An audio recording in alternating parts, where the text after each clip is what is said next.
Hey everyone, welcome on to Branded. Today we are talking about color. I thought this would be a really fun episode because color is something that it isn't just makes things pretty, right? Color is powerful. So I want to talk about color psychology and its impact on how we buy because it 100% has an impact on how we purchase because it is so powerful. So we're going to talk about, the right hue to shape your brand essentially and sell your offer before people are ever even reading your stuff. Color has that much power. And it is so seriously influential because if you think about it, like when was the last time you were like buying a sweater, you're buying a candle, you're buying a course online? Chances are before you started reading any of the details, you felt something. There was a feeling that played a role in your decision making. And based on science, 90% of our snap judgments are based on color. Isn't that wild? So, this episode is all about how color affects the perception of our brand and why we buy with feeling before logic. And, how to be a little more intentional about the palettes that we're choosing for our business. So, this is going to be a fun one, relatively easy because it's fun to just go and take a look at the stuff that you have going on right now and see what the feeling is. But we are going to dive into a little bit of the color psychology behind sort of these color families that we see a lot out in the world with, all of these brands and stuff coming to life. So, our brains are overwhelmed with choices all the time, and information overload is like 100% a thing. So we rely on subconscious cues in order to make really fast decisions. Now, color is one of the strongest subconscious cues that we have because it's not about looking good, it's about feeling aligned. It's about, oh, that feels right. I mean, is this not true? You have this subconscious nature of just being drawn to certain things. Like, I love the color green, I love neutrals. If I see a harsh, like green, yellow, pink, like a lot of these highlighter colors sometimes aren't my go to things, but if they're paired with something neutral, there's something in my brain that says, ooh, I like this now. But if it's like a hot pink next to a hot yellow, it's too much. It like scares me away. But if I have a hot yellow next to like a muted sandy brown, that gives me like a fun little vibe. It's a pop of color. So there's different feelings that are conveyed when different colors are put together. And that's what I thought today's episode would be really fun to talk about. So, what do some of these different color families communicate? Instead of focusing on just primary colors, because that would be easy. But a lot of us don't use primary colors in our brands. We sort of use these variations of a primary color, obviously. Um, but it's a variation in a mixture of a lot of different hues that create the colors that we use in our brand. So I didn't want to focus on primary colors specifically with the color psychology. I wanted to talk about color families and the kind of palettes that you might naturally gravitate to and what they tend to convey emotionally, because we're talking about feeling here. So let's start with earth tones. This is one of my favorites, but it's not about my favorites. We're talking about sort of the baseline feelings that come with earth tones. And so when I say earth tones, think of tans, creams, terracotta, olive, rust, sort of a mustard yellow, those kinds of things. Those are going to be your earth tones, things found in nature, right? These colors typically feel very grounded. They feel warm. They feel natural. They evoke trust, comfort, authenticity. And often we find these color combinations with something like a wellness brand or a holistic brand, or maybe it's even like a creative who wants to emphasize like a much more thoughtful approach to things. Because when you think about nature, it goes on its own time, right? A tree is going to take as long as a tree is going to take to grow. And that's what it is. So embracing these sort of earth tones, it does kind of emanate a vibe of a much more slower, thoughtful approach and presence versus something that's like quick in your face. So your earth tone family is going to give you that grounded, sort of trusting, comfort, warm feeling, right? That's your earth tone family. So another color family that is really common that I also love are neutrals and sort of monochromes. So think about your blacks, your whites, your grays, your charcoals. These are typically clean, minimalistic, very classic kind of brands put together. These colors usually will suggest a little bit of luxury because you don't have all the extra frill and fluff. Like luxury brands love to be minimal for good reason. It conveys that sense of luxury. It conveys a sense of confidence. You don't need all the extra stuff.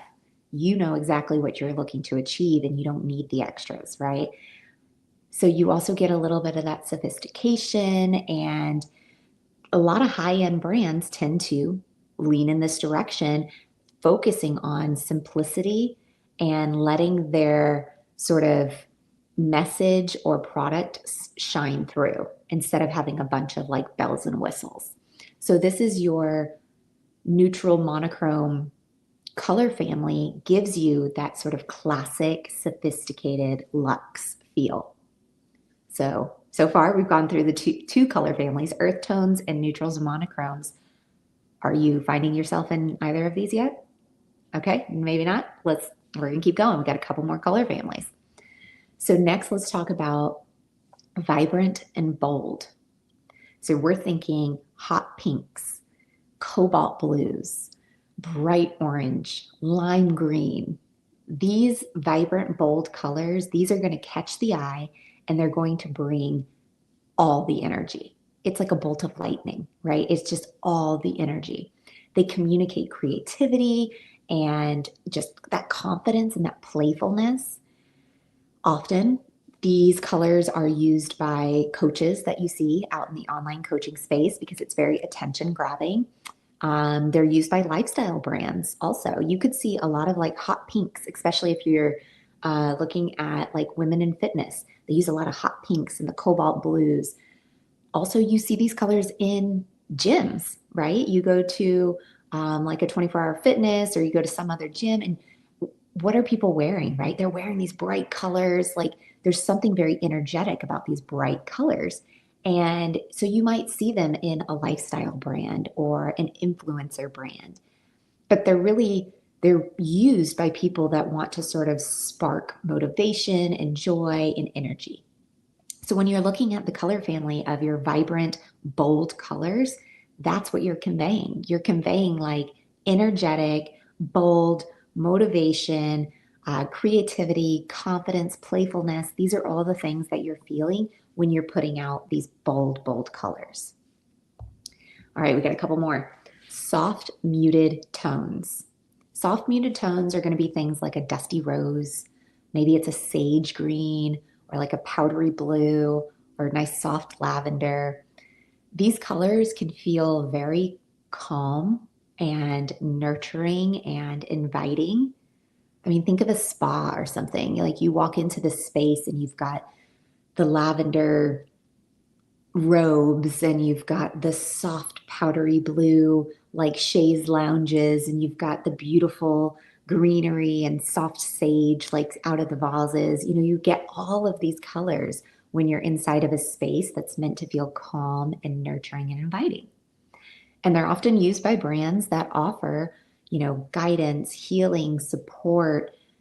Could be something like a therapist, an educator, or a very heart-centered service provider. They're going to use these sort of soft muted tones because it invites you in and just gives you like a big hug. And that's what this color family is going to give you. So have you found yourself yet in any of these color families? Because we're getting to our last one, which is a fun one, metallics and shimmers. Metallics and shimmers, I don't know that I would use them only as my, brand color family, but to speckle them in can be so fun. So metallics and shimmers are going to be like your golds, your rose gold, your silvers, your platinums, that kind of stuff. Use these sparingly, like I said. You don't want the whole thing to be this.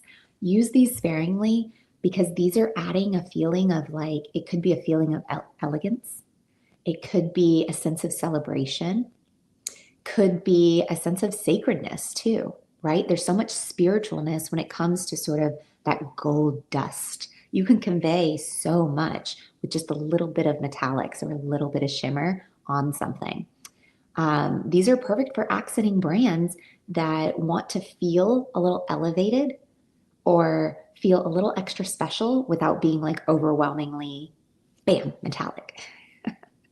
Um, an example, actually, which at the time of this episode airing, I'm not sure if I'll have already shared it or not, but I recently did a logo design for a client of mine. She has a brand new offer coming out, and we started to incorporate some shimmer and some metallics and some golds in her new logo in a different way than we've used them before because gold is part of her brand like palette, but we use it in a very, I guess I want to say, professional way. And this new offer is in a much more playful way and elevated and in a way that kind of gives the logo like this sense of movement as if it's a thing that you could like reach out and grab. So golds and silvers and metallics, they can be used in a really fun way, but use them sparingly. 100%, because they're going to give you that feeling of celebration or that feeling of sacredness. But when it comes to this particular color family, less is more. So the point is here with these different color families is not to follow a trend of what you see going on out there, but it's to match your color palette to the emotional experience that you want to provide. When people meet your brand, how do you want them to feel? So just tune out, blinders on for all the trends and all the stuff that's out there, all the noise. What is the emotional experience that you want to provide when people encounter your brand? And then come and revisit these color families and see where you land. Because, it's not going to be just in one, most likely. You might be split between 2 or 3 different color families, and that's cool. That's how you create a palette for your brand. So here's a real brand example, actually, a great way to think about this. Tiffany & Co. Everybody knows that sort of soft robin's egg blue that all their stuff comes in, right? It's iconic. Their boxes, their ribbons. I'm sure the insides of the stores have blue all over them. I've never been inside of one. I don't need to because I've seen the brand out in the real world. That is how iconic that soft robin's egg blue is for their brand. It conveys a sense of like elegance and timelessness and luxury, but it's so freaking subtle. So this is how you can really tie in what we're talking about here as a real life example. You think of that Tiffany blue and you're like, oh yeah, that is luxe. It's timeless. It doesn't feel old. It doesn't feel new. It just feels right for their brand. Not in a flashy way either, which is what makes it so intriguing, is that it feels so organic for who they are and what they're trying to convey. And you don't even need to see the logo, right, to know that that box is a Tiffany box. Like, let's say you saw it and it was turned upside down or something, right? You don't even need to know what the logo is before you feel that sense of timelessness, that sense of like, ooh, that's a little bit luxury. Now imagine if Tiffany & Co. had gone with hot pink. It would completely shift the vibe. It would totally shift the emotional experience, and I'm sure it would confuse a lot of people. If all of a sudden Tiffany & Co. is like, yeah, I think we're going to roll with hot pink. Well, I guess they're trying to sell to a completely different audience because that's a completely different emotional experience. And this is such a great example of what can happen with our brands whenever we decide to like throw in a punch of color that we don't resonate with and we're not really sure why we're using it. So, understanding these color families and the feelings and emotions that are just sort of organically conveyed when they are seen by everybody, because we're all operating under these subconscious cues. It's so powerful. So, just understanding it gives you so much power to understand your brand and your business. So, how do we use this in your brand, right? Let's bring this back to you. Here are a couple ways that you can apply color psychology to your brand. First, start with the feeling. Ask yourself, what do I want people to feel when they land on my website? What do I want people to feel when they're scrolling my Instagram? What do I want people to feel when they see the packaging, when I mail them something? Is it calm? Is it energized? Is it grounded? Is it luxurious? What is that feeling? Because the emotion is the starting point, which is so crazy when you're thinking about color. Usually it's like, oh, what do I love? What colors do I love? Yes, it has a little bit to do with the colors that you love to see, because obviously if it's your brand, you have to see it all the time. So you want to feel connected to those.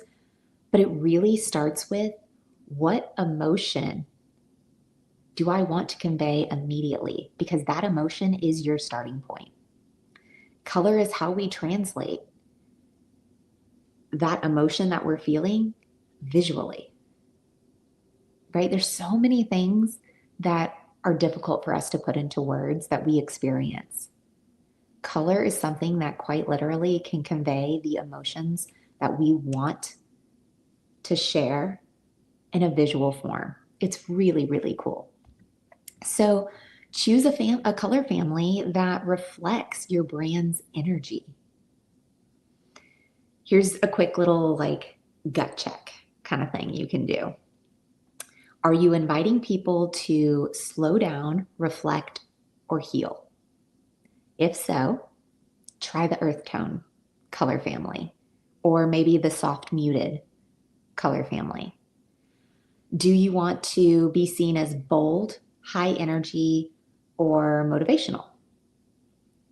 If so, go towards more of like the vibrant, bold color family, more of like the saturated hues, right? You have a really deep blue, an emerald green. You can go towards the more saturated colors.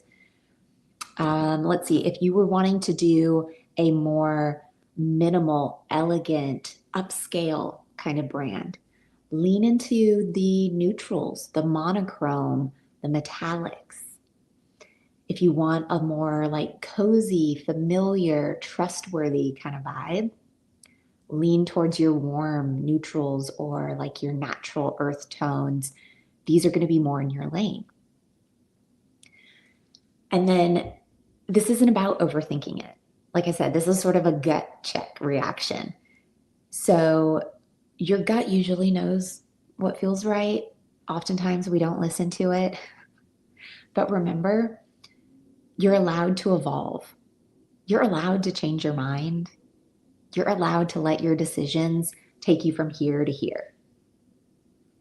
It's your world, right? So you're allowed to do that. But once you decide, okay, here's the emotion, here's my starting point. All right, now here's the color family that really nurtures that emotion that I want to convey in my brand. Now your next step is to be consistent with it. Give it a chance to like grow legs and become a thing. Once you've chosen those colors that you really want to run with, stick to it, at least for a short time. Stick to it for a good 90 days, if not longer, and give it time to really breathe. And, repetition, it builds on itself. And repetition also builds recognition. People start to see it again and again and again and go, oh, okay, that's her. That's her business. I got it. Now, every time they see these colors, they're like, oh, okay, that's Sarah. I'm going over here. I understand. She's got something to say. Oh, she's put out something new.